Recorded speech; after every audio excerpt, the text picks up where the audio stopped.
नमस्कार। स्वागत है फिर से सभी का संस्कृत नमः संस्कृताय चैनल पर। संधि हम पढ़ रहे हैं, तो संधि सीखने के क्रम में आज बारी है वृद्धि संधि की। जैसा कि आप जानते हैं कि कोई भी संधि जब हम पढ़ते हैं तो हमें पहले संज्ञक सूत्र को जानना अति आवश्यक है। उसी प्रकार से वृद्धि संधि को जानने से पहले हम संज्ञक सूत्र को जानेंगे। वृद्धि संज्ञक सूत्र क्या है? वृद्धि संज्ञक सूत्र में वृद्धिरादैच, ठीक है, यह वृद्धि संज्ञा सूत्र है। वृद्धिरादैच, इसको हम एक्सप्लेन करें तो कैसे? आदैच वृद्धि संज्ञा स्यात्, अर्थात आदेश में क्या क्या छिपा हुआ है? आत और एच, ठीक है। आत में अर्थात आ वर्ण जो होता है अ, और एच प्रत्याहार में कौन कौन से वर्ण आते हैं? आई और औ वर्ण, ठीक है। तो इन तीनों वर्णों की क्या होगी? वृद्धि संज्ञा होगी। आत एच वृद्धि संज्ञा होती है, ठीक है। तो ये आपको याद रखना है। सबसे पहले वृद्धि संज्ञा सूत्र क्या है, और वृद्धि संज्ञा सूत्र में आदैच में क्या क्या छिपा हुआ है? आ में, आत में क्या है? आ है, और एच प्रत्याहार में कौन कौन से वर्ण आते हैं? आई और औ। क्लियर? तो आदेश वृद्धि संज्ञा स्यात्, यह एक्सप्लेनेशन हो जाएगी। उसके बाद वृद्धि संधि सूत्र। अब वृद्धि संधि सूत्र में क्या है कि इसको हम एक्सप्लेन करें तो वृद्धि रेची, ठीक है, वृद्धि रेची, इसको हम एक्सप्लेन करें तो आदेची परे वृद्धि रेक आदेश है स्यात्,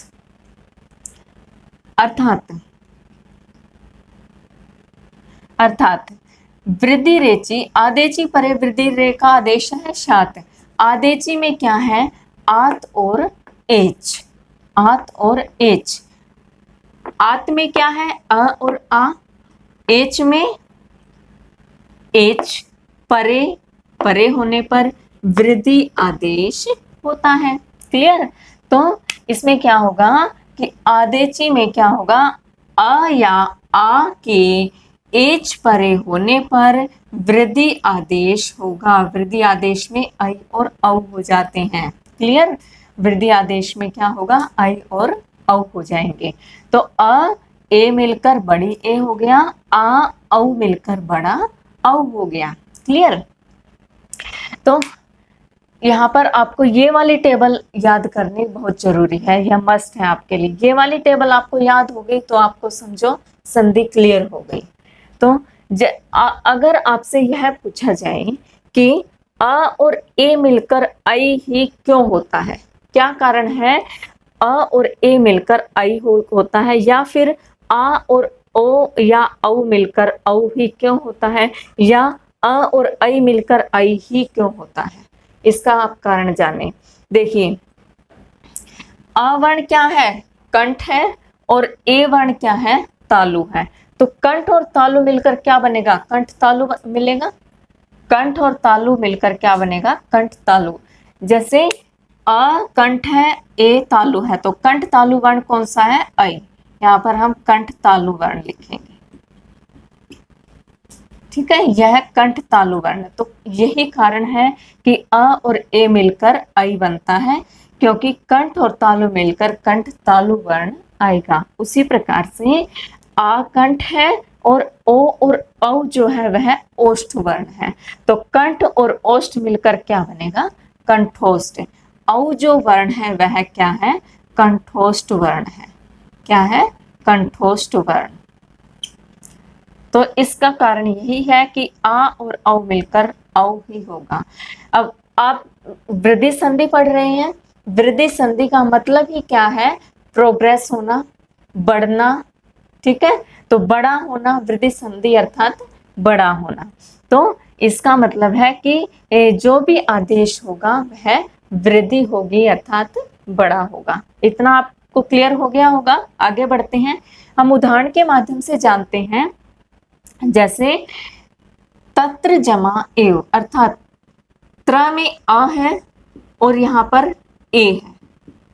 क्लियर? हमने यहाँ कहा था कि अ के बाद ए होने पर, अ के बाद ए होने पर बड़ी ए हो जाएगी।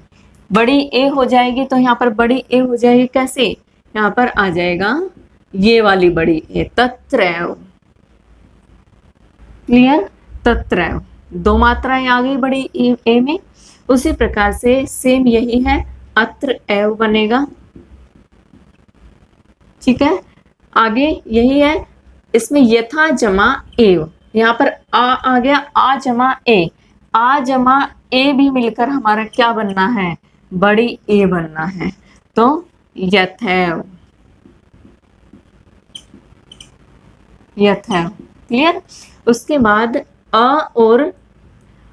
और ए मिलकर भी क्या बनना है यहाँ पर, बड़ी ए, ममैव।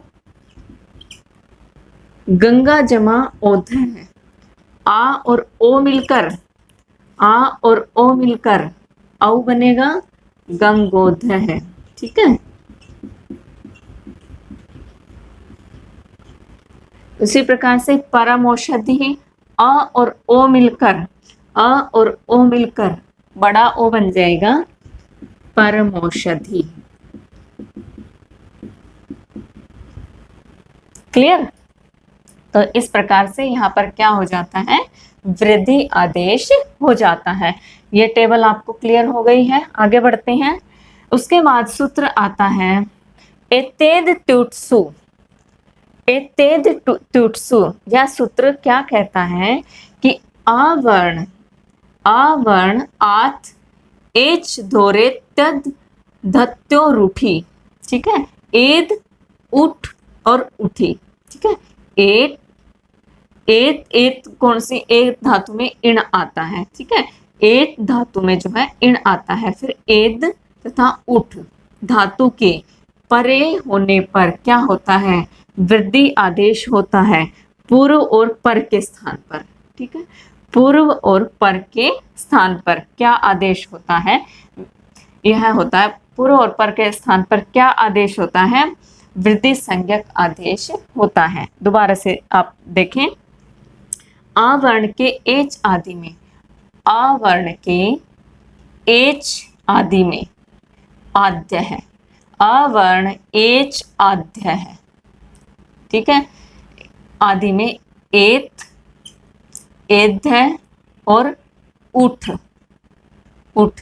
ठीक है, एत में इण धातु आ जाती है, एद तथा उठ धातु के परे होने पर वृद्धि आदेश शात होता है। क्लियर। तो पूर्व और पर के स्थान पर, यह तो सबको पता ही है, पूर्व और पर के स्थान पर आदेश होता है वृद्धि संधि में। संधि में कोई भी संधि होती है तो पूर्व और पर के स्थान पर ही आदेश होता है। अब एक चीज आप और जाने कि यहाँ पर इस सूत्र के माध्यम से जो भी उदाहरण हम सिद्ध कर रहे हैं वह उदाहरण आद्गुण और पररूप संधि के अपवाद हैं। अपवाद मैंने पिछली वीडियो में अपवाद बताया था। अपवाद क्या होते हैं कि जहां पर ना होते हुए भी वहां पर हमें करना होता है, जिसको आप इंग्लिश में बोलते हैं एक्सेप्शन। तो जहां पर ना होते हुए भी हमें करना होता है। ठीक है, तो यहाँ पर वैसे तो इस उदाहरण के माध्यम से अगर हम जाने, वर्णों के माध्यम से, वर्णों को मिलाने के माध्यम से हम जाने तो यहाँ पर होता है आद्गुण संधि से। ठीक है, आद्गुण है संधि से होता है, लेकिन जब हम इसको संधि करेंगे तो यहाँ पर आदेश होगा वृद्धि संधि का। ठीक है, आदेश होगा वृद्धि संधि का।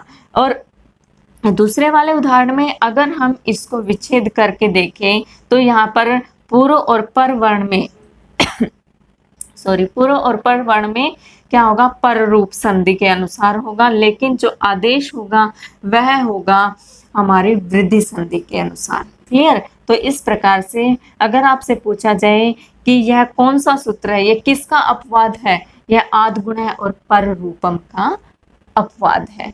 क्लियर, आपसे यह पूछा जा सकता है कि यह कौन सी संधि का अपवाद है, यह सूत्र या यह उदाहरण कौन सी संधि का अपवाद है। तो आद्गुण का यह अपवाद है, पर रूपम का यह अपवाद है। पर रूप संधि हम आगे पढ़ेंगे। तो यह सूत्र, इस सूत्र से ये 2 उदाहरण आप याद रखें। एक चीज और, जो आप अपवाद में जो जो उदाहरण आप यहाँ पर देखेंगे सिर्फ वही अपवाद में आएंगे। जो आपकी लघु सिद्धांत कौमुदी में उदाहरण दिए हुए हैं केवल वही उदाहरण इसमें दिए हुए हैं। तो इससे बाहर कोई भी अपवाद नहीं है।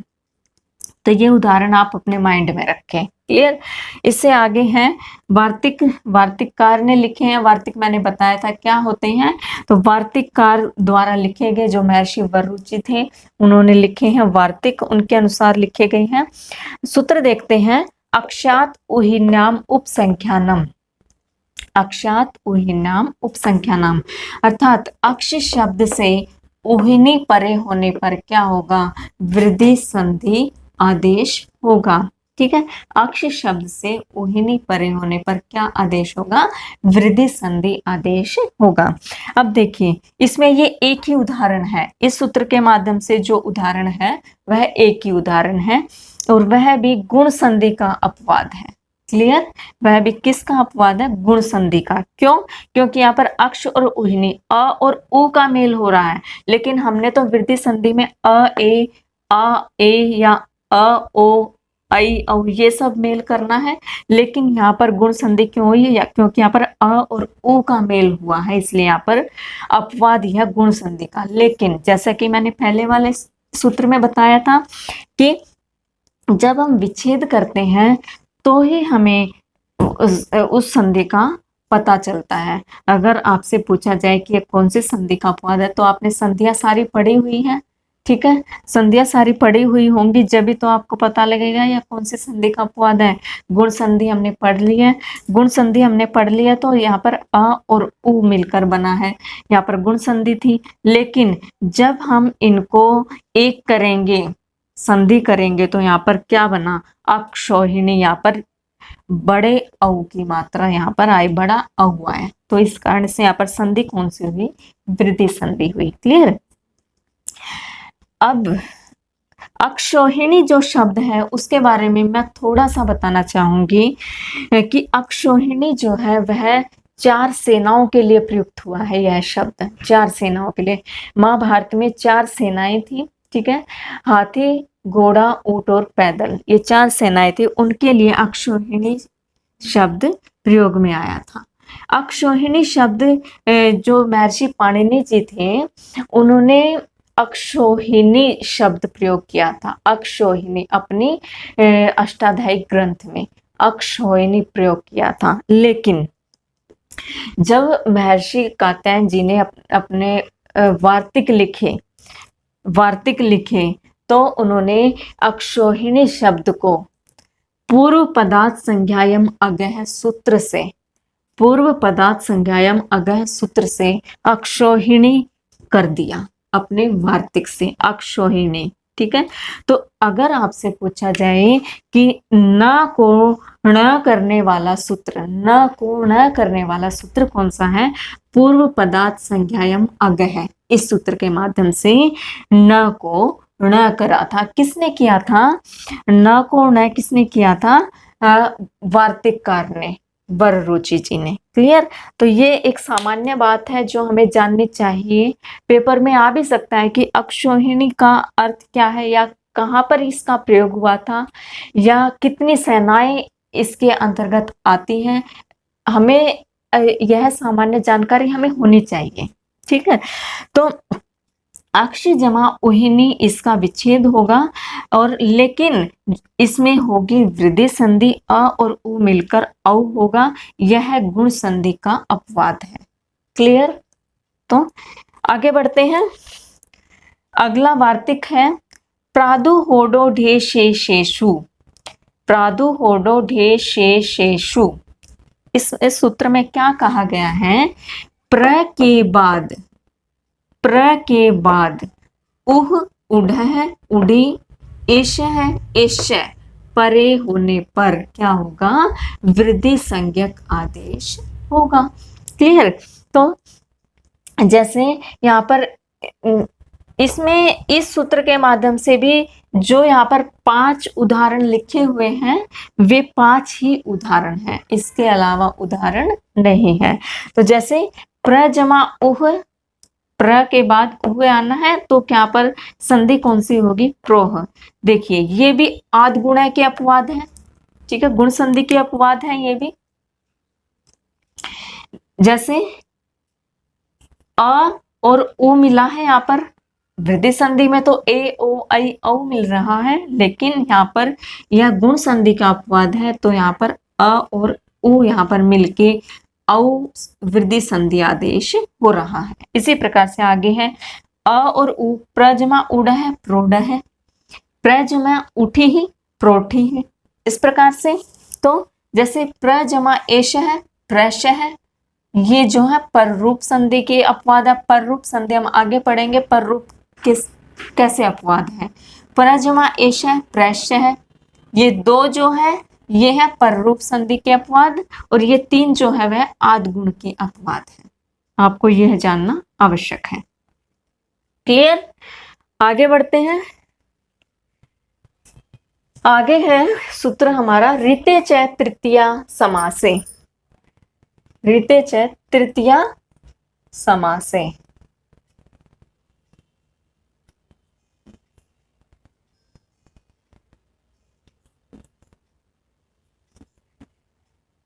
यह सूत्र क्या कहता है कि आवर्ण से ऋत संज्ञक परे होने पर वृद्धि संधि आदेश होता है। अब देखिए ऋते परे होने चाहिए, इसमें ऋते परे होना चाहिए आवर्ण से। यहाँ पर देखिए सुख में अ है और परे कौन सा वर्ण है? रि, ठीक है, तो अ और रि मिलकर क्या बना? आर बना। अब एक चीज और, हमने उरण रप्रह सूत्र पढ़ा है।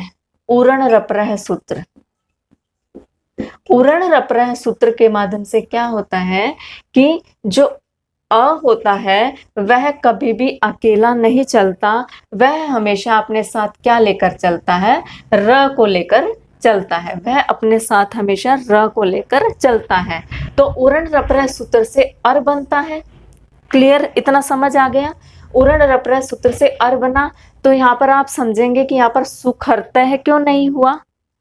अर यहाँ पर उरण रप्रह सूत्र से बन रहा है तो यहाँ पर सुखरतः होना चाहिए। क्यों? क्योंकि अर वहां अर होता है गुण संधि में, अर होता है गुण संधि में। क्लियर? ये भी गुण संधि का अपवाद है। ये दोनों सूत्र भी गुण संधि के अपवाद चल रहे थे, यह भी गुण संधि का अपवाद है। इसको भी आप नोट डाउन करें, यह भी गुण संधि का अपवाद है।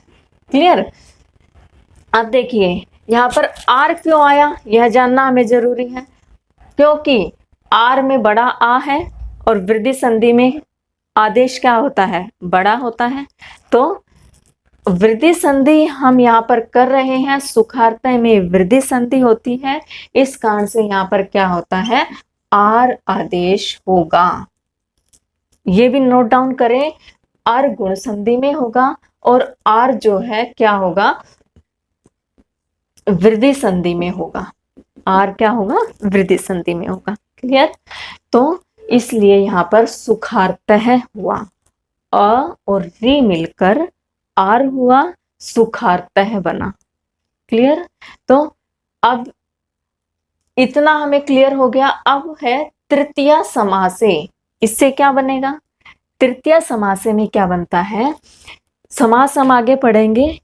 इस शब्द में है तृतीया समास है, अगर हम समास विग्रह करें इस शब्द का तो बनेगा सुखेन ऋतः। ठीक है, यहाँ पर आप लिख सकते हैं सुखेन ऋतः। इसमें तृतीया तत्पुरुष समास है, सुखेन ऋतः। क्लियर? तो इस प्रकार से यह सूत्र हमारा सिद्ध होता है। अगला सूत्र देखते हैं, प्रवत्सर कंबल वसन वसनान दशानाम ऋणे। अर्थात प्रवत्सर कंबल वसन ऋण 10 के परे क्या होगा? ऋणे होगा, ऋणे होने पर। क्लियर? हम उदाहरण के माध्यम से इसको जानेंगे। जैसे प्र जमा ऋणम, ठीक है, प्र जमा ऋणम, जितने भी ये शब्द दिए हुए हैं इनके परे अगर ऋण होगा तो आदेश वृद्धि संधि होगा। क्लियर, ये आपको याद रखने हैं। प्र, वत्सर, कंबल, वसन, ऋण और दश, इनके परे री होगा तो वृद्धि संज्ञक आदेश, सॉरी वृद्धि संधि आदेश होगा, वृद्धि संधि आदेश होगा। अब यहाँ पर भी वही बात है, यहाँ पर भी गुण संधि वाला आदेश हो जाएगा, उरण सॉरी उरण रप्रह वाला सूत्र लग जाएगा, उरण रप्रह वाला। यहाँ पर अ जो है इसमें प्र में अ है, यहाँ पर री है, अ और री मिलकर आर बनेंगे यहाँ पर, ठीक है। यहाँ पर अर उरण रप्रह सूत्र से अर बन जाएगा और आर बन जाएगा वृद्धि संज्ञक आदेश के कारण। क्लियर, तो यहाँ पर प्र जमा ऋणम क्या बन गया, प्रारणम। उसी प्रकार से वत्सर जमा ऋणम वत्सरारणम, वत्सरारणम, ठीक है, वत्सरारणम। कंबल जमा ऋणम कंबलारणम, वसन जमा ऋणम वसनारणम, ये आप अपने आप लिखें।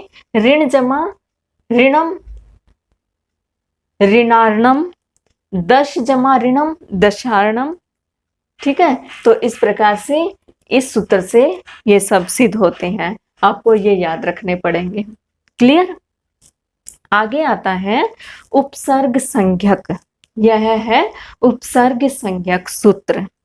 इस सूत्र में क्या बताया गया है कि उपसर्ग क्रिया योगे, उपसर्ग क्रिया के योग में क्या होगा, क्रिया के योग में प्र आदि उपसर्ग संज्ञक होते हैं। इसमें केवल यही बताया गया है।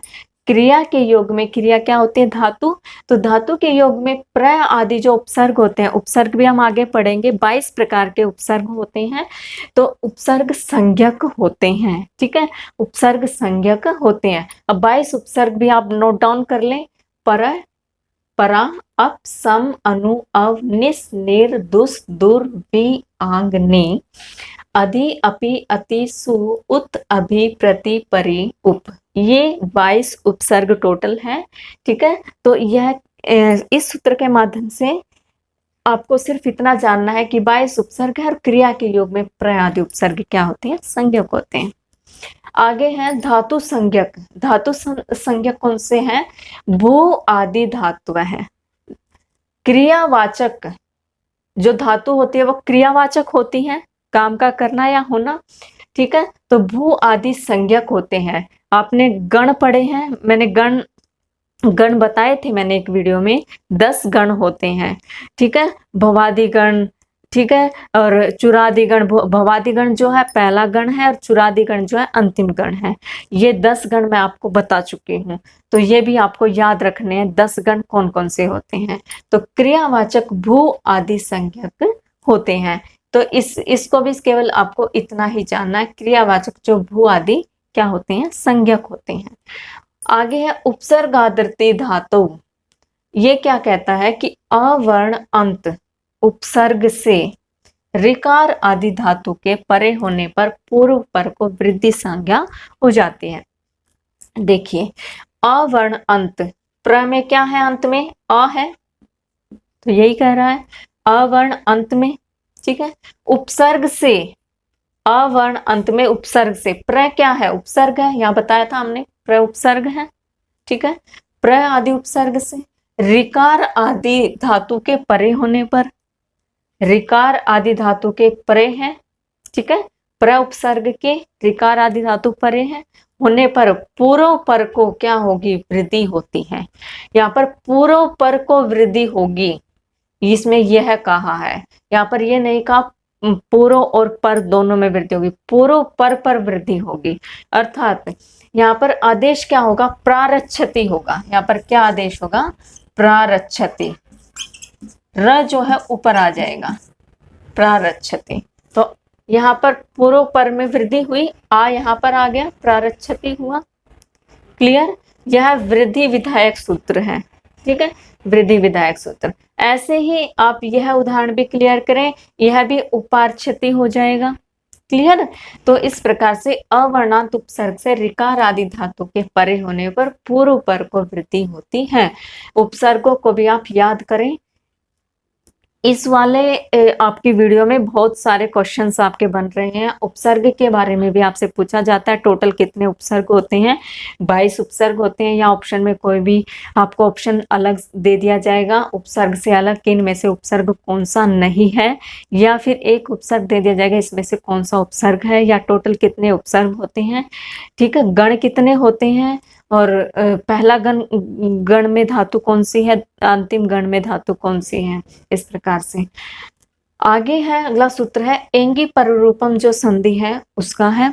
ठीक है, एंगी पररूपम जो सूत्र है वह क्या कहता है, आवर्ण अंत उपसर्ग से, यहाँ पर भी उपसर्ग आ रहा है, उपसर्ग से एंग आदि धातु परे होने पर, एंग प्रत्याहार है, एंग प्रत्याहार के अंतर्गत कौन सा ए आता है, एंग आदि धातु परे होने पर पूर्व पर के स्थान पर पररूप आदेश होता है, पूर्व पर के स्थान पर। तो यहाँ पर वृद्धि रेची का बाधक है, ये वृद्धि रेची का क्या है, ये बाधक है। यहाँ पर क्या होगा, पूर्व पर के स्थान पर पररूप कैसे होगा, यहाँ पर प्र जमा एजते क्या बनेगा, प्रेजते, प्रेजते। क्यों, क्योंकि इसमें कहा गया है अवर्ण अंत उपसर्ग से, प्र उपसर्ग है, अवर्ण अंत उपसर्ग से एंग आदि धातु के परे होने पर पूर्व पर के स्थान पर, पूर्व पर के स्थान पर रूप आदेश होगा। ठीक है, पर रूप आदेश होगा, यानी कि प्रेजते, ए पूर्व रूप में आदेश हुआ है एजते में।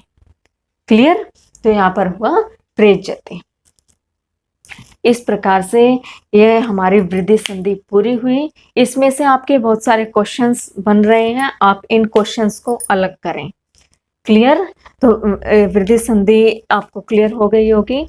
अगली वीडियो में हम अगली संधि की बात करेंगे। तब तक के लिए धन्यवाद।